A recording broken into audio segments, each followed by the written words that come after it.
عمر بن عاص ایک صحابی ہیں، وہ فرمایا کرتے تھے کہ جس بندے کے اندر 5 عادتیں ہوں، اب یہ عمل سن لیں اور اس کو پکا کر لیں اپنا، جس بندے کے اندر 5 عادتیں ہوں اس کو اللہ تعالیٰ دنیا اور آخرت میں سعادت مند بنا دیں گے۔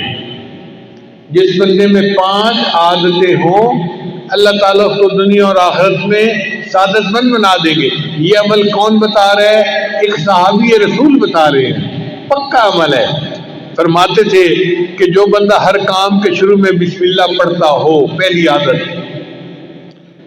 پھر دوسری عادت، وقتاً فقتاً لا الہ الا اللہ پڑھتا رہے، یعنی دن کے مختلف حصوں میں بیٹھے ہوئے دفتر میں، دکان پہ، گھر میں لا الہ الا اللہ لا الہ الا اللہ اس کا تکرار کرتا رہتا ہو، دوسری عادت یہ۔ اور تیسری عادت کہ جب کوئی اس کو مصیبت پہنچے تو انا للہ و انا الیہ راجعون پڑھے، اور جب اس کو کوئی نعمت ملے تو نعمت کے حصول کے وقت الحمدللہ رب العالمین پڑھے۔ آپ اپنے گھر کو دیکھیں تو الحمدللہ پڑھیں، بیٹے کو دیکھیں الحمدللہ پڑھیں، بیوی کو دیکھیں الحمدللہ پڑھیں، یہ سب نعمتیں ہیں جو اللہ نے ہمیں عطا فرمائی ہیں۔